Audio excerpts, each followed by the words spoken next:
Hello friends, ఈరోజు ఒక మంచి రెసిపీ చూపిస్తున్నాను. ఇండియాలో చాలా ఇక్కడ చాలా మిస్ అయ్యే ఒక వంటకం ఇదొకటి. ఇదేంటంటే పావ్ బజీ. పావ్ బజీ ఇష్టం లేని వాళ్ళు ఎంతమంది ఉంటారో తెలియదు, కానీ ఇష్టం ఉన్న వాళ్ళు మాత్రం చాలామంది ఉంటారు. మా ఇంట్లో ఉన్న కొన్ని ఇంగ్రీడియంట్స్ తోటి నేను పావ్ బజీ చేశాను. బఠానీ బీన్స్తో చేశాను. అందరూ బఠానీతో చేస్తారు కదా, నేను బీన్స్ కూడా యాడ్ చేశాను.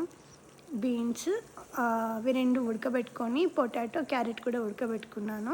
వీలైతే ఇంకా వెజిటేబుల్స్ ఏమైనా కావాలన్నా మీరు ఉడకబెట్టుకోవచ్చు. అలా ఉడకబెట్టిన దాంట్లో ఇలా ఫ్రై చేసేసుకొని మనము ఇలా పావ్ బజీ బ్రెడ్ తోటి సర్వ్ చేసుకొని తింటే చాలా బాగుంటుంది.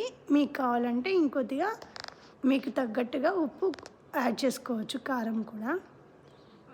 ఈ రెసిపీ మీకు సింపుల్గా ఎలా నచ్చిందో కనీసం కామెంట్ కాకుండా లైక్ అన్న చేస్తారని నేను ఆశిస్తున్నాను.